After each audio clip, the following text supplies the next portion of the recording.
Hi everyone. I know a lot of you have been following me with the 17th century English Roundhand that I've been posting, but I thought instead of doing a post on it, as I've been doing in the last couple of weeks, I would actually sort of go through it in a live, so that some of you can raise questions as to what you're seeing and how it works, and really look at some of the issues that you might be having with this type of script. So I'm going to show you a few different options. We're going to look at the pencil, some of the pencil versions that I've done. Then I will look at how I tackle it with a pencil, and please feel free to ask some questions. And then after that, I will do it with a nib and some Tom Norton's Walnut ink. And then I'm going to swap to the black paper. So I'm going to use my black pad, which I've already ruled up some 55-degree lines on. So you can just about see those. And I'm going to use the KWZ Copper Ink. So Calligraphy and KWZ sent me some of these inks to test, and I've tested the white, and I'm absolutely astounded by the capacity that the white has. So I'll look at that in another post in a little bit more detail, because I really want to devote a whole live to that on the pads. So let's swap the phone over. So now the phone's a little bit high, so I can't really see what any questions, but I will keep a check. I was hoping I could have seen it on my iPad whilst I was doing this, but obviously not. So these are some of the sheets that I've done, and you really get to see, there's a ton of research in here. So obviously I'm not going to get through all of these sheets, and these are some of the posts from before. So let's start off with the top line. I have yet to put these into alphabetical order, but I will do that eventually. So I'm using a Derwent 6B pencil. I've sharpened it, but I've sharpened it so the point isn't too sharp. So I go to the corner and I press just a little bit, just to make sure that I've broken off a really, really fine tip. And this is, so I always mark off 3 and 2, because most of the letters are roughly across 3 lines. And there are a number of variable, just look at something really quickly here. Yeah, so let's do them across 4, because the sheet that I'm using is actually, the Excite is actually bigger. So, right. So lots of variability in line deposition.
So you really get a sense of how slowly this is done. It's not fast. It's really slow. It's really methodical. Now I'm going to show you the difference between what I've just done. So this is at 4. Skip a line, 1, 2, 3, 4. And this is what I started with.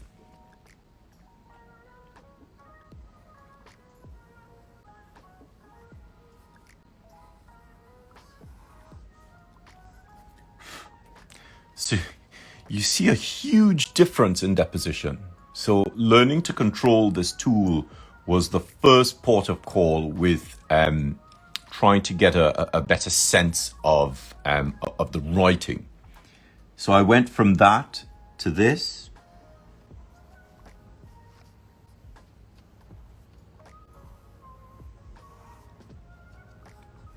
To this.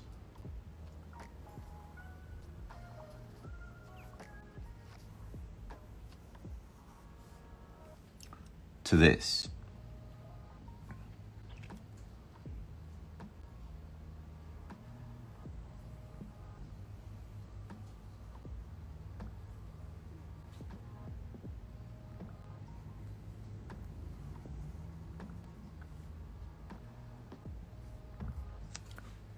But it also made me realize that there comes a point on the, so you can just see how that has flattened quite a lot. And at that point, you have to sharpen the pencil. So one turn in the sharpener can give you a dramatic shift in the way that the tool produces the line.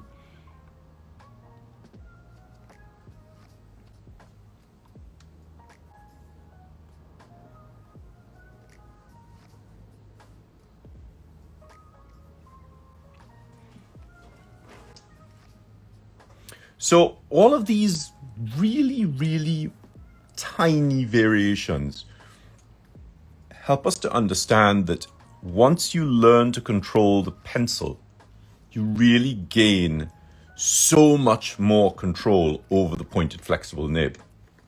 So I'm going to hop on to a Hunt 22B.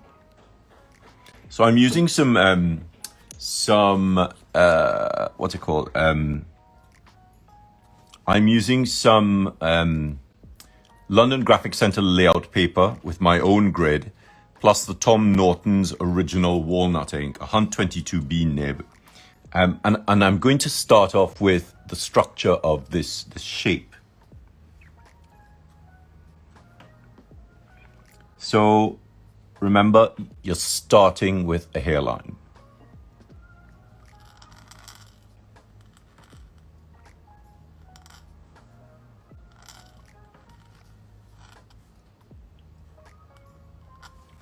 So already this tells me that this is too tall. So let's make it a little bit shorter.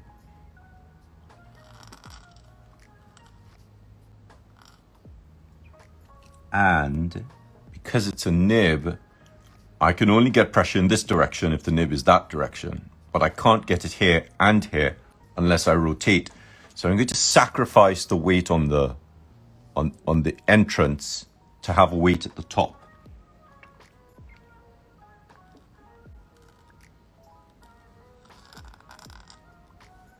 It's a straight line and a little turn. So I should have thought this through a little bit more, because that means that I want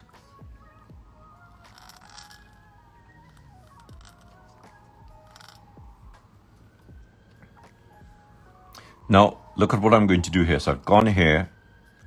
I want this to be the furthest out, and I want this to go in to about here. So I'm going to start here.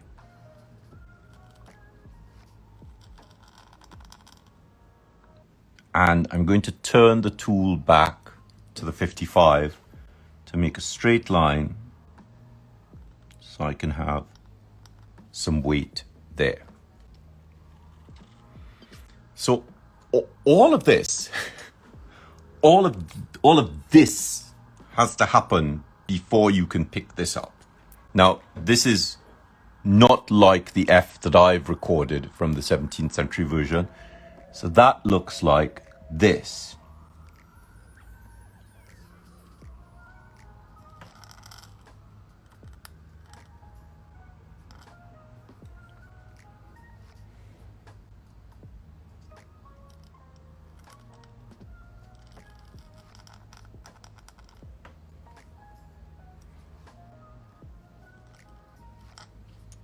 My hand is shaking so much. Actually, this is, I should not have done this today. This is the first time I'm writing in like a week.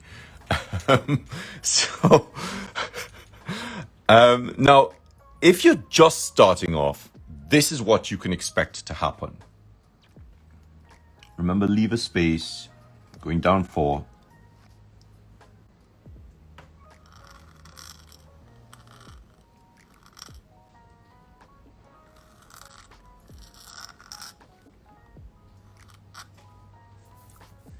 So the weight is dramatically different from what I'm doing here. So I'm having to apply a lot more control and patience and delicacy and sensitivity to the writing of this letter.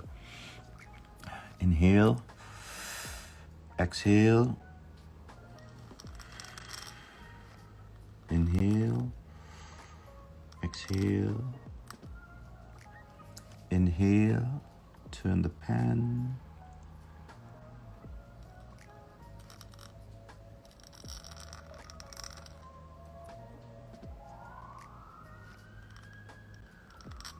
Now, you can really see the difference between these two letters. There's a sort of sensuous subtlety that this letter has over this. Just because the nib can give you this width of stroke doesn't mean that that is the width of stroke you should be writing. So let's move on to the other letters. Now also, the nib is so much finer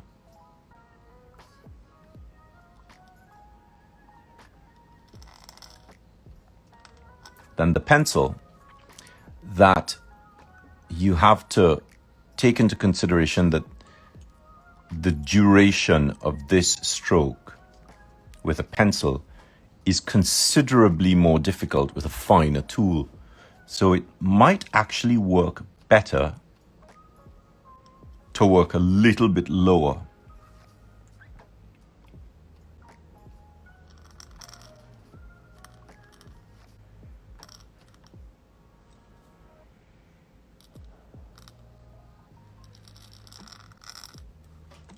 So already I'm feeling that there's less tension because it's such a long stroke.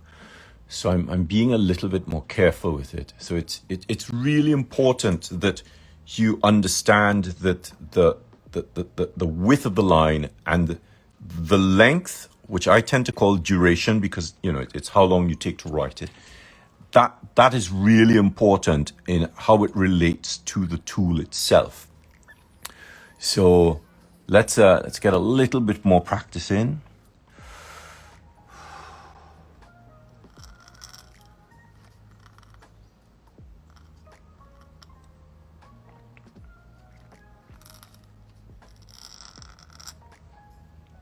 I'm still not happy with this line.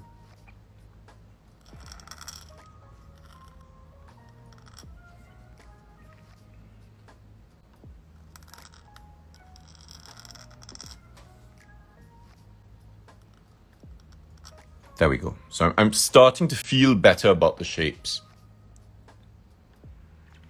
And you can see how long it's taken me to sort of get back into this much more sort of comfortable way of writing. So let's get through the other letters.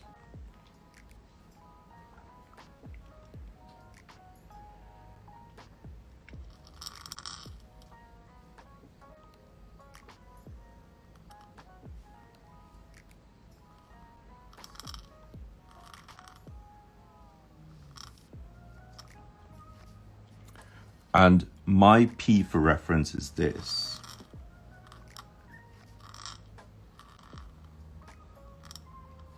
Again, I tend to stay on those 55s, whereas This is much more sort of circular rather than elliptical. Yes, we have an ellipse here, but it's always the overriding ellipse that you have to look out for.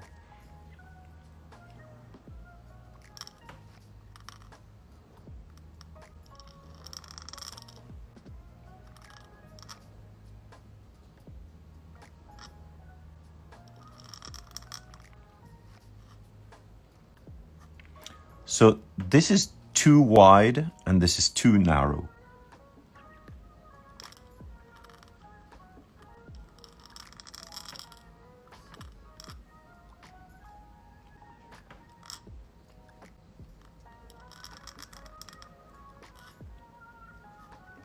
And this is really important, a really important consideration. Now, when you're writing, I'm looking at this and I'm looking at this letter. So this is the H that I'm trying to produce, but this is a different tool. And so it works better slightly squatter because the thinnest line the tool can produce is probably 4 times thicker than the thinnest line that this nib can produce, which means that also needs to change. So the relationship of the scale of the letter and the deposition and the amount of pressure needed to create a slightly wider shade might force you to increase the vertical pitch, the vertical height of the letter, so that you can accommodate the correct width. So all of this I'm sort of having to sort of concentrate on whilst thinking of getting the letter to feel still quite historical.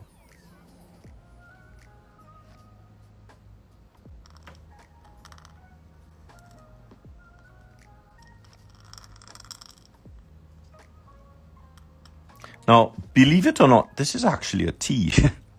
So technically what we should get is we should get this.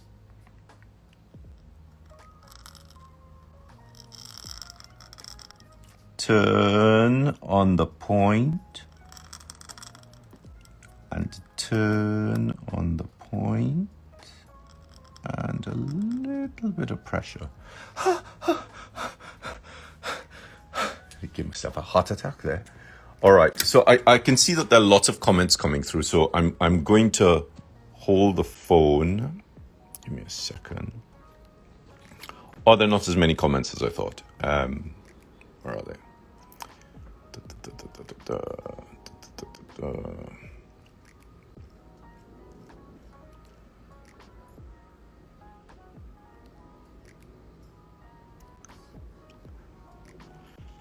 All right, so not that many comments about the structure of the writing, so I'm going to get back to it.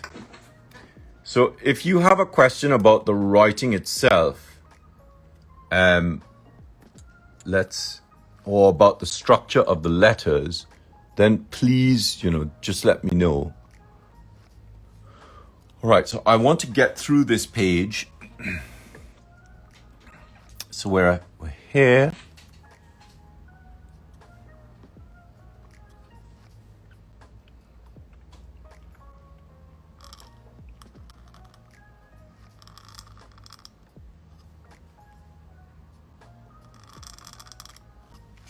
And this is something that's really interesting, when I'm writing my U, I'm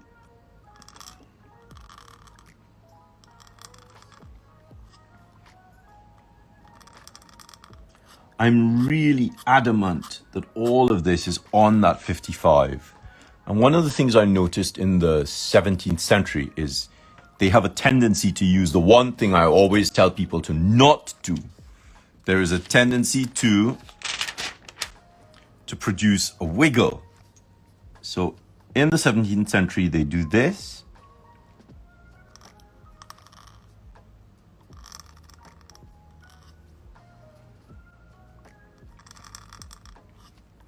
So that's on the 55, but that's not on the 55.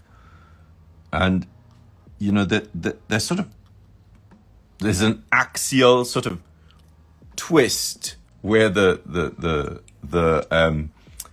where those two lines overlap. And this is more of a circle, whereas you can see mine is definitely elliptical. So it's really important that you look at the overriding shape that holds the thing together.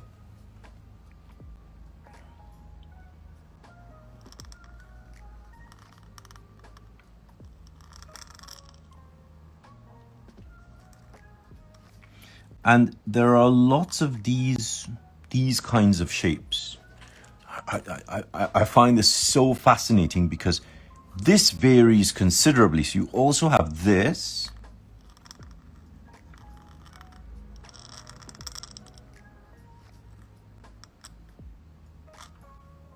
So that's your baseline there. So the loop is actually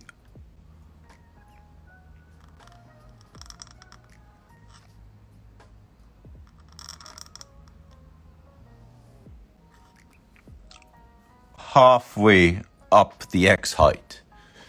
Then you have it where the loop is below the X height.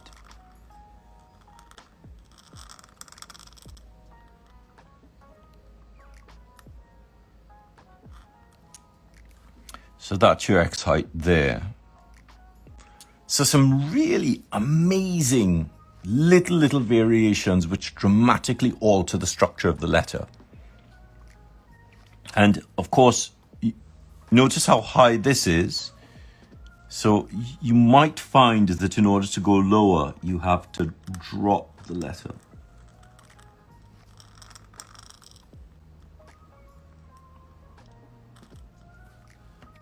So you can see the sort of relative height of the letter in relation to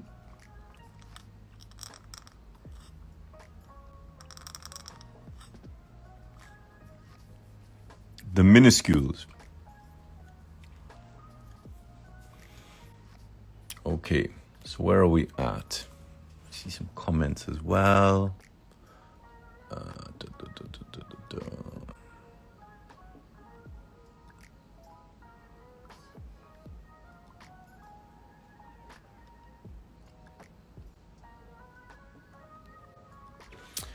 Right, so let's move to some really bizarre shapes.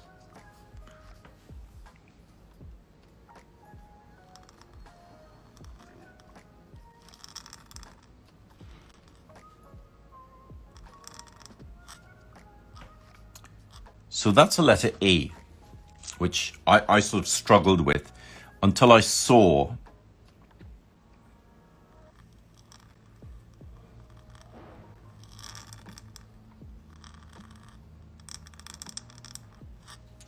that version of it.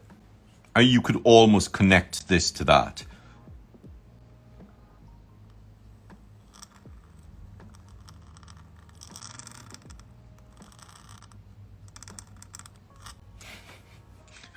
Which just creates some, quite a lot of confusion.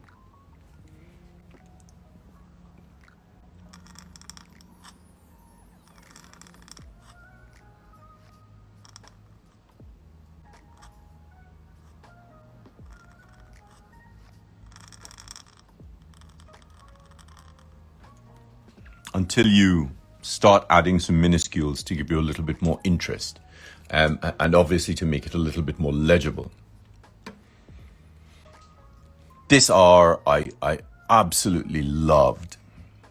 Notice I've gone from here to here.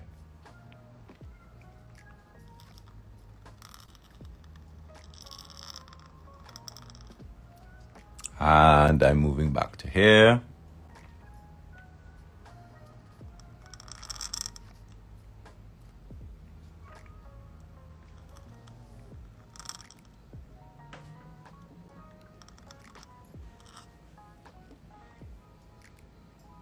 And again.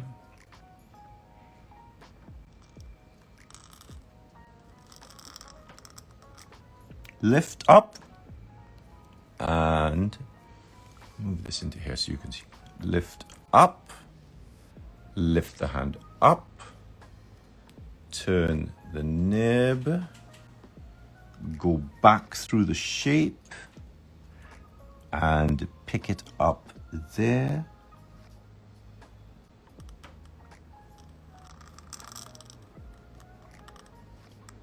Little dollop serif.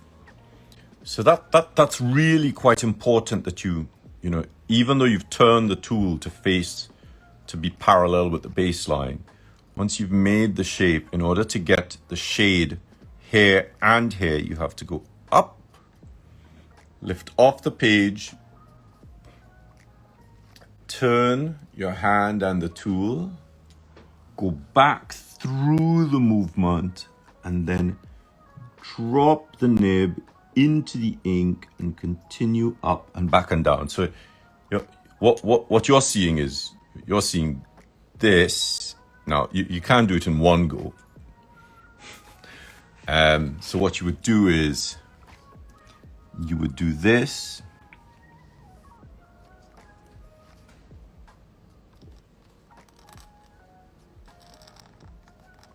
Tilt, pivot, turn, turn, turn, and press, and out. But that becomes quite messy, and you really want that to be really tight and clean and sharp.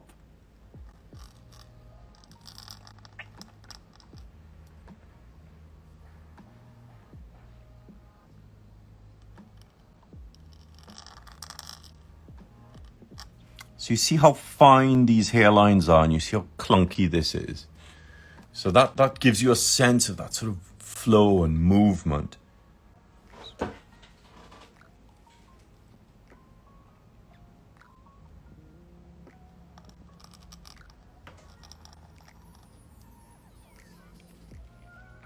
Right.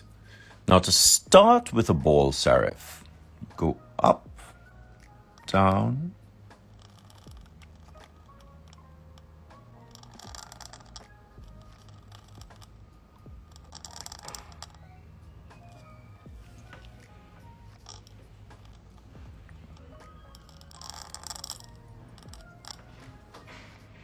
this key, I love this key. I think this key is amazing.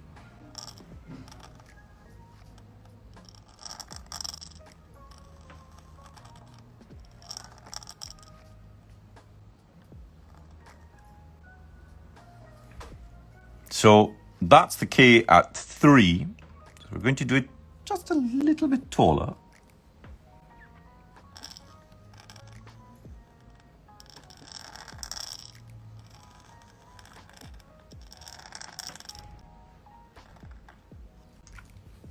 And you see how, by trying to confine yourself to this sort of, this triple line X height, it sort of feels really constricted. Oh, sorry, I cut that off. I'll do it over for you to see it. But when you're doing it taller, the script really starts to come into its own. It's really beautiful and elegant.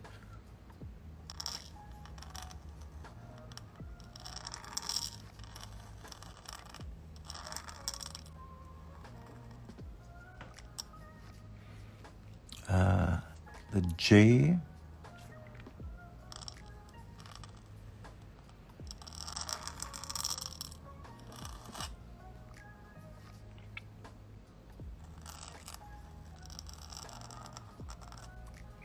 So you're really seeing some really unique letter forms.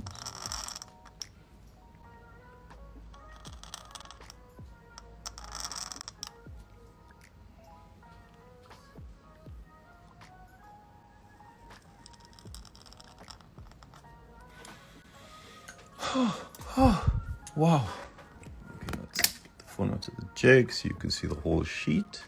There you go. Right, let's look at some of these comments.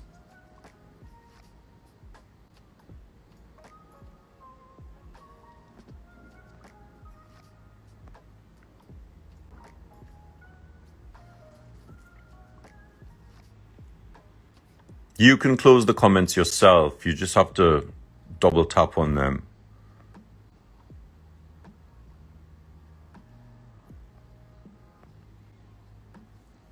Do we always tilt the nib to make some of the shapes? So So this is my own research that I'm looking at, and I find that when you're doing this kind of tilting, you get a little bit more flex on the nib because there's sort of different angles that you have to try and get to.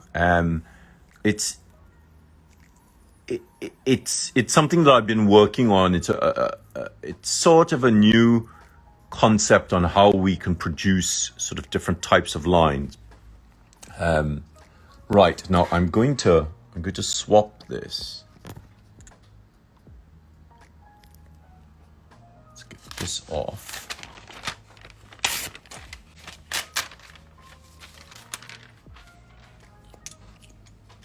And let's close this, wipe the nib off. So I hope this is giving you a little bit of insight into some of the research that I'm working on, but also how you can tackle that research yourself. So I'm moving to a black sheet from my pad, and I'm going to use this KWZ Copper Ink.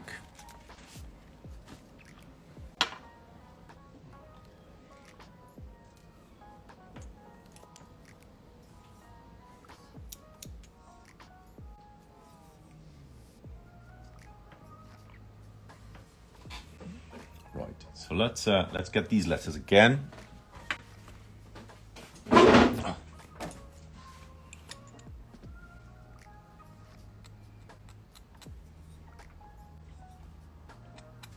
Right, now I need a little bit of lift on here to get some. Right. So this nib is even finer, so I have to be really careful with it.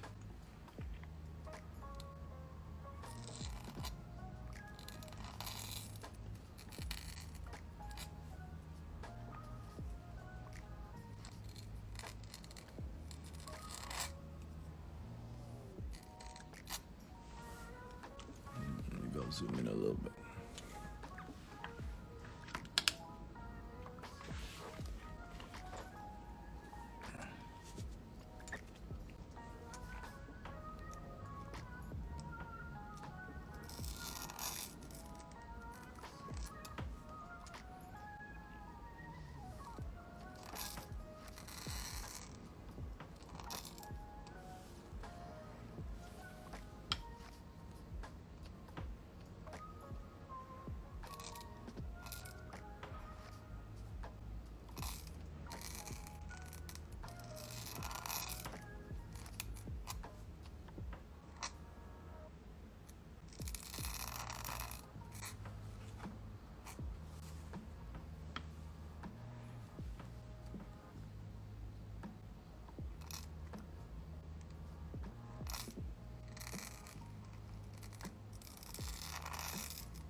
Maybe I'll zoom out.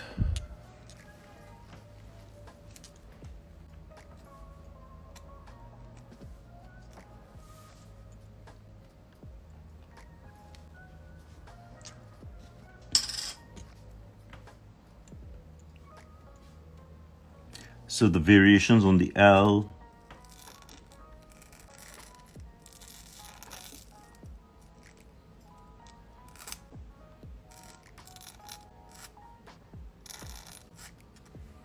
And the higher variation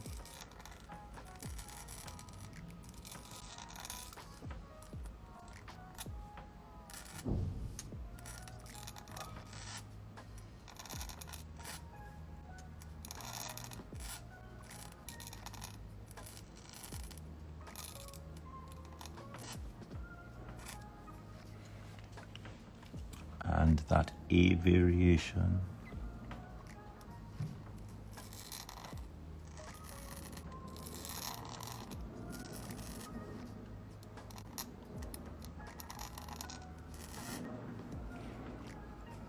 Needs to be a little bit bigger.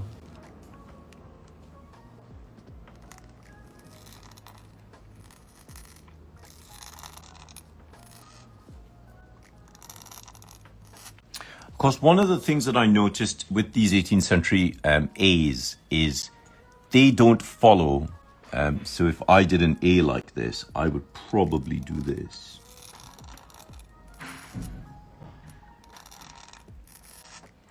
And again, I would keep those strokes on the 55. But these historical A's tend to be more, they tend to be more tilted.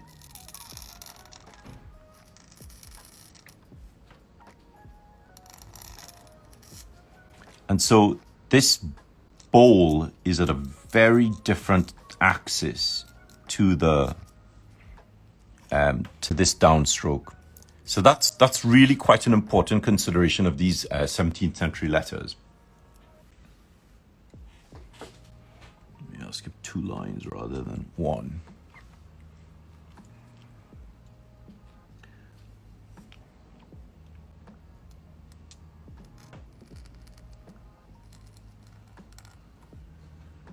I forget how flexible this nib is.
Exhausted now.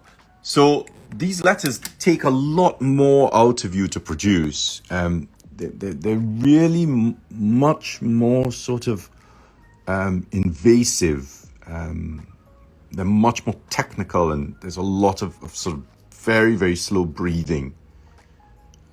Right.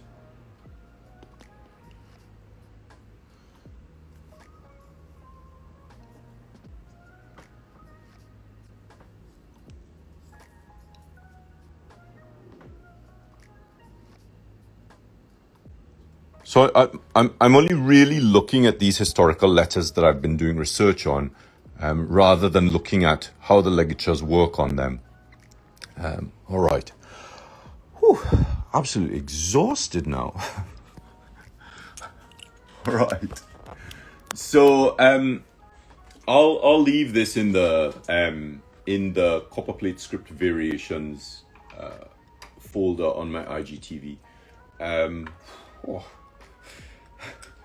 You know, when I'm doing these, I'm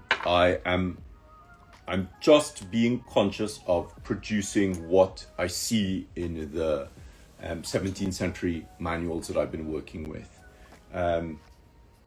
which is very, very different to writing the letters that I'm accustomed to writing. So my Copperplate script that I've developed is based on my fourfold symmetry, which is based on this angular confinement principle. And that principle sits within this 55-degree parallelogram. So I know that I'm aiming for this. When I'm looking at the source material from the 17th century,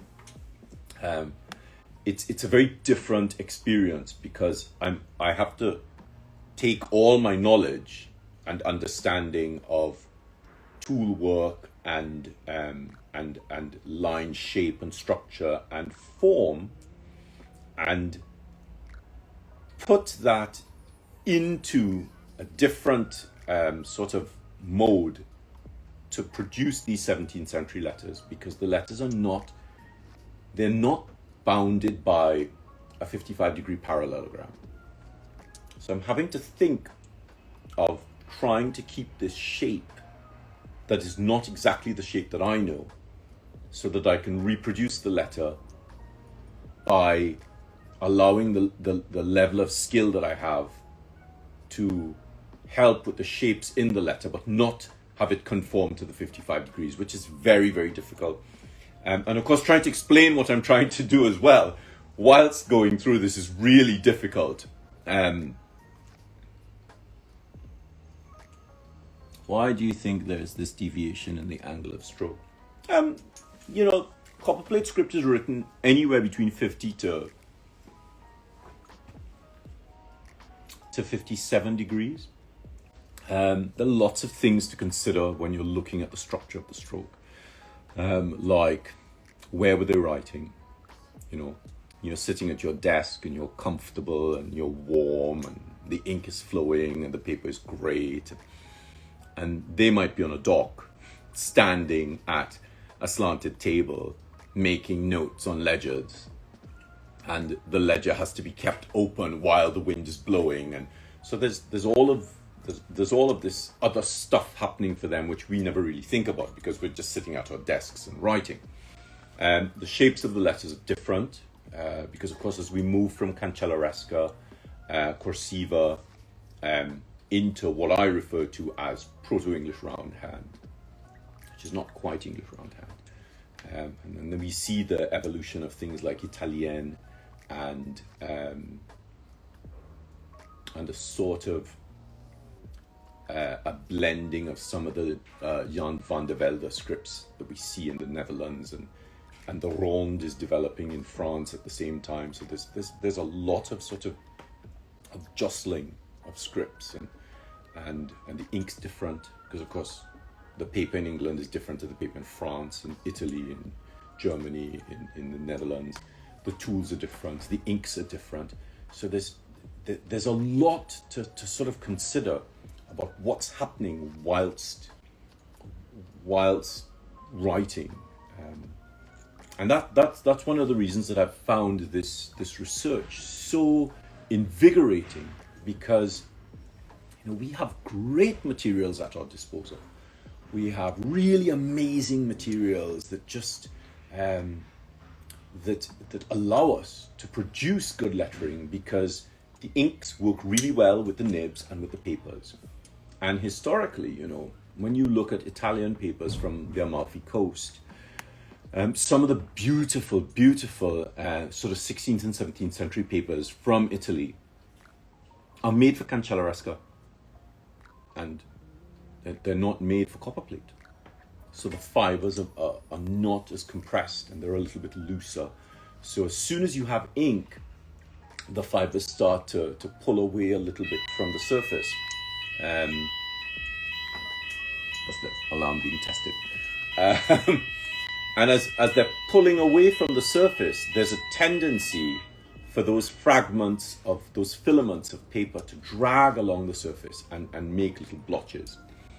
And then you start thinking, is that shape a shape that was made, or is it a shape that happened because the paper sort of pulled a little bit? So there's all of that to think about. Now, as you move across Europe from Italy into France, and then across into England, the paper is very different, because English Roundhand requires pressure, and when you press on the nib, the tines open. So when they open, you have all this ink here, and you have the tines opening, and you have the ink there, and so the paper starts to destabilize itself. And then as the tines come back together, they're pulling the fibers. So the paper had to be a little bit more substantial, a little bit harder on the surface. And that's why, if you're learning copperplate script, a more solid paper is better than a softer paper, because if the paper is too soft, the ink basically sinks down into the paper rather than sitting on the surface of the paper. So there's all of that to consider. And so, you know, and when you're using a pencil to work with, the pencil gives you so much variety of line that you have this, you have so much more scope, because of course, as you saw with the pencil at the beginning, you can press on the pencil here and here and here and here and here and here and here. But you can only press if the nib is facing the 55. You can only press here, right? And so you come up and around. You can't press here, because if you press here, you're pushing, right? So you can't do that. So you come back around, and then you come up and you come down, and then you can press here. So the nib has to move to accommodate the different places that the pencil can accommodate pressure, which the nib can't in those places. So the research is really fascinating from that point of view, because you're really looking at the letters. I know lots of you have copies of the Universal Penman, and when you look at the Universal Penman, what exactly are you looking at? Are you looking at the letter, or are you trying to copy the letter, or you're trying to approximate the copy of the letter? So consider this for a second, right? So you're looking at the Universal Penman, and I know many of you know that I use a straight holder to write with, but you're using an oblique holder. Well, there were no oblique holders when English Roundhand was written, and when the Universal Penman was engraved by Bickham, they used a straight quill. So you're using an oblique holder to try and produce a letter written with a straight quill, and you're sitting there thinking, what am I doing wrong? So that in itself tells you that you can't produce those shapes that you're seeing in the Universal Penman with an oblique holder, because that wasn't the tool that they used. Okay, so, and I hear a lot of you saying it, but I don't know how to use a quill. And I'm not asking you to use a quill, but try producing those letters with a straight holder, and you will find so much more possibility with the straight holder than with the oblique holder. Now, so I have this PDF on my Shopify site, which are called the Essential Information Extracts. So Thelma and I took 18 pages out of a manual. I know lots of you know about this, but those of you who don't know about it, you know, the PDF is free. I wanted some things in the PDF, in the manual that I wrote on Copperplate script, to be available to everyone for free. And one of the pages looks at the comparison between the oblique holder and the straight holder. Now, I've had people say to me before, yeah, but you're being really pedantic about it, and you know, the oblique holder is easier to use. Okay, fine, yes, it is easier to get into the script, but once you start writing the script, you'll find lots of problems.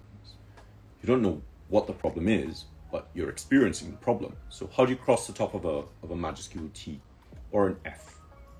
Or you produce weight at the bottom of a Q or an L. So to turn the oblique holder to do that, you're sort of like there, right? Which is a nightmare. So I've had some people say to me, oh, I have an oblique holder and I have a straight holder, so when I have to do the top of the T, I use a straight holder. Well, that would never happen when you're writing, right? So how are you producing the letter? And on a much subtler level, right? When you write with an oblique holder, there is a natural tendency for the holder to spring open because the nib is a little bit lower. So your script tends to be a little bit wider. The letters are a little bit, there's more shade to the letters. So I'm writing and I have these really delicate little letter forms, and the shades are really thin and really narrow. But if you're using an oblique holder, because the nib is flatter to the page, it springs open, so there's more nib, more ink, and there's more thickness of shade on the letter. So that's one of the first problems. The next problem is there is a tendency. Sorry, I'm just sort of waffling on. There's a tendency for the when you're writing Copperplate script, right? And so you're really starting to see how I think, okay? When you're writing Copperplate script is a pull and push and pull movement with a straight holder. With an oblique holder, it's a push and pull movement. And so, but the oblique holder also generates more speed. So trying to write slower with an oblique holder requires a lot more sort of care and consideration. You have to sort of control the tool. So you're fighting with the tool. You want to be in control of the tool, and the tool wants to do what it would naturally do. It would move a little bit faster. That's why Spencerian script is great with an oblique holder, because it's a faster script, and so the structure, the shape, and the angle of the tool generates speed. Whereas with a straight holder, you're much more regimented in the movement, so it slows you down in a way that helps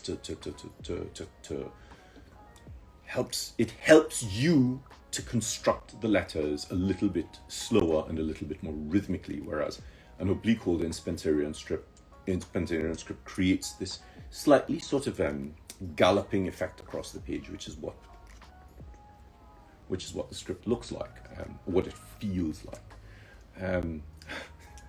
I'm going to shut up now. I'm just sort of waffling on. So I saw some questions. Really sorry. Greetings from Italy. Hello, Maro. What brand of Italian paper do you find suitable? The thing is, Copperplate script and Italian papers.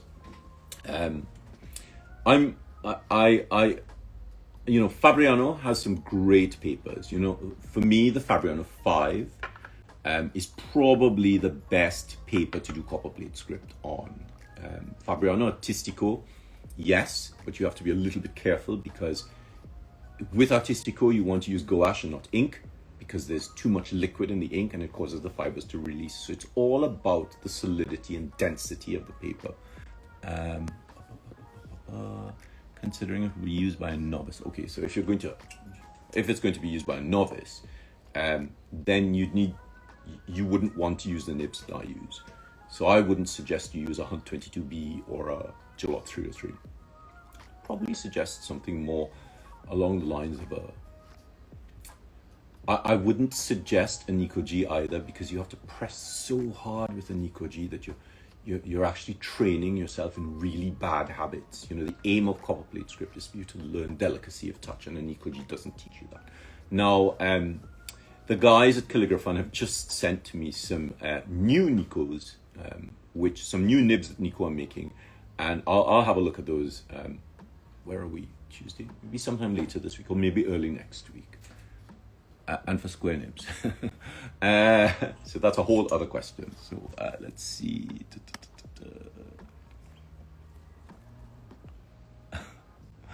The thing is, Maro, when you're using a straight holder, you can swap between a pointed nib and a pointed nib and a broad edge nib really easily. I remember going to a class, and this girl was using an oblique holder with a broad edge nib in it, and I was like, "What are you doing?" And she said to me, "Oh, my teacher taught me this," and I had to actually sit there and try it to see if it would work. And you have to be really conscious of the things you learn from people, and if they do work.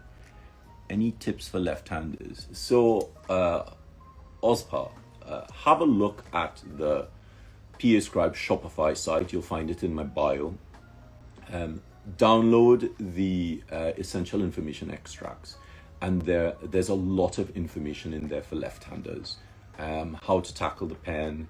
There's some information on posture, placement, and position, and that kind of thing. I have 3 videos on YouTube which cover posture, placement, and position, but those are free. They're about 10 minutes each. But I also have some videos on the Shopify site, which are the basic videos, the basic prerequisite videos, and they cover posture, position, placement. my pen hold, which is very different to most people, and my version of muscular movement and whole arm movement, which are much easier to learn than the historical versions. Those videos are not free because all of that content works out to roughly about 6 hours of content. And they also deal with right-handers and left-handers. So, if your back's hurting, your neck's hurting, your hand's hurting, you can't see the page, you can't see what you're writing, you can't get smooth lines, you're getting shaky lines. All of those problems are solved with those 5 basic prerequisite videos on the Shopify site. Yeah, so considering the angle of entry and the nib. So again, start off with the free stuff because it really does help you. And then you'll find that it really, you can start looking at the more complex stuff. I had a guy in my calligraphy classes group on Facebook. He's a left-hander and he followed my PA Scribe tool hold, and he said it dramatically altered his ability to not just do Copperplate script, but lots of other scripts. So I know this hold works for both right-handers and left-handers. Straight holder, stuck there.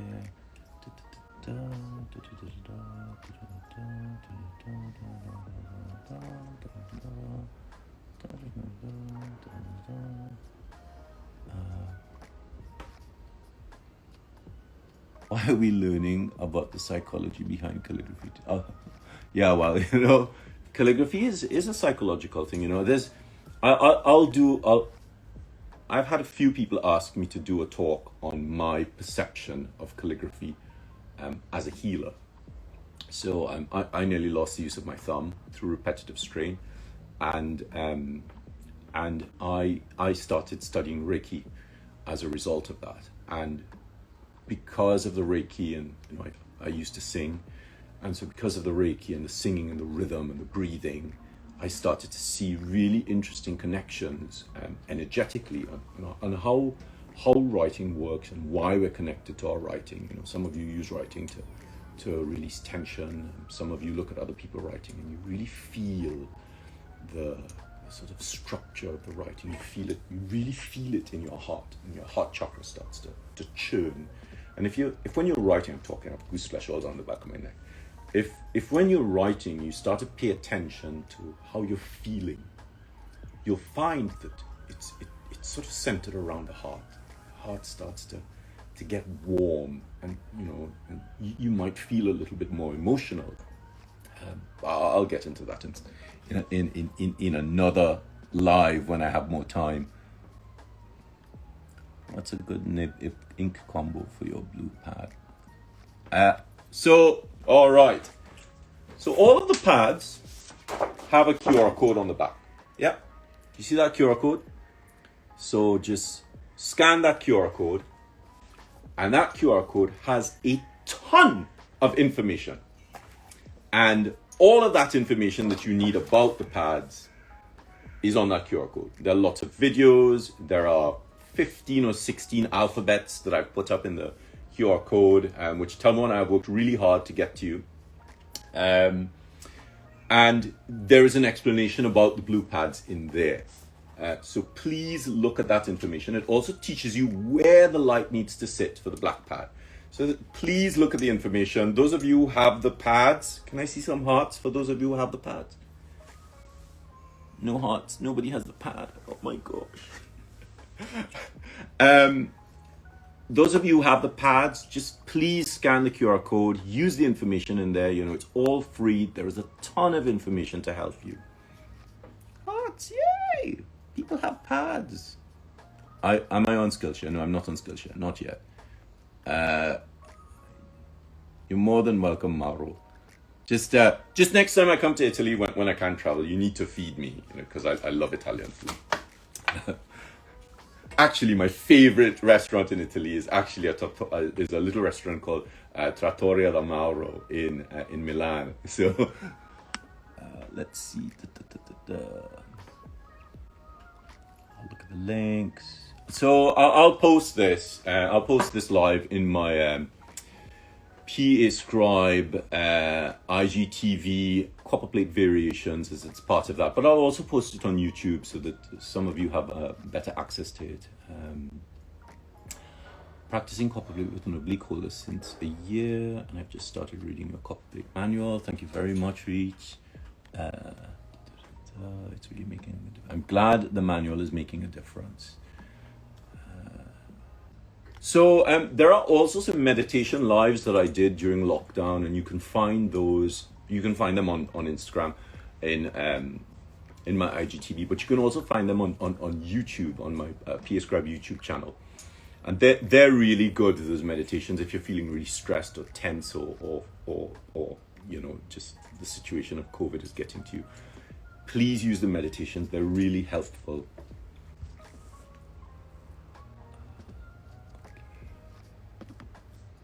Is it compulsory to use a straight holder? It's not compulsory. So the thing about the straight holder is, historically, English Roundhand was written with a straight holder. Now, when you start looking at other scripts, which are American scripts, like Engravers or Engrosser's script, they work really well with an oblique holder. And, you know, I know those of you who are on, you've probably been following me for a while. And you know that I have a very specific approach to writing. And I try to get you to be a little bit more conscious of what you're seeing and what you're trying to achieve. So if you look at engravers and engrossers, you'll see that so I've shown you that the line of universal beauty, my line of universal beauty is based on a series of sixths. And the top sixth and the bottom sixth are where the curves are. And the middle 2/3 is on the 55. So the middle 2/3 of that line, of the line of universal beauty, is on the 55. If you look at engravers or engrosser script, you'll see that only the middle third of that line is on the 55. So where is the 2/3 on? So that should help you to see which tool works better for these kinds of scripts. Engravers and engrossers work wonderfully with both a straight holder, but more importantly with an oblique holder, because of where the deposition of weight is. And that's something that you can find me looking at a little bit in those essential information extracts, which you can find on the Shopify site. You haven't found them in the US. What haven't you found in the US? Crafts by Pause. What haven't you found in the US? The pads. So the pads, I think John Neal should have them by now. I know Paper Ink Arts definitely have them. In Canada, I'm not sure. In Canada, you might need to message Rodia and see what's happening, because, you know, COVID has really slowed down the pads and their delivery. I know that they're in some Asian countries. I know they're in Malaysia and and Singapore and Hong Kong. I know that they haven't reached Australia as yet. They are on their way there. They should be there, I guess, end of October, mid-October to end of October. I don't know, but best people to do is to contact Rodia. Art Beneath My Wings. Oh, what a lovely name. And whenever you're tired of Europe, come to Brazil. Yes, come to Brazil and have some vatapá and some acarajé, which I love. Right. Okay, I'm gonna go, because I think I am going to get a message to say you have 0 minutes left. Thank you very much for your time. I didn't mean to sort of ramble on for so long. Sorry about that. I hope it's been useful and I hope it's been helpful. I will leave the video up so that you can look at it at your convenience and make some notes. If you're confused about anything, just leave a message in the comments of the video, so that at least other people watching the video will also benefit from it. All right, so thank you very much for your time. I have some other stuff on. There's a lot going on, so I'm trying to make my lives a little bit more every other day rather than every day, because of the other things that I have planned. I have a project that is coming out, which I know you will love. I'm going to shut up, otherwise I will end up talking about it. Have a nice day, and I will see you guys soon.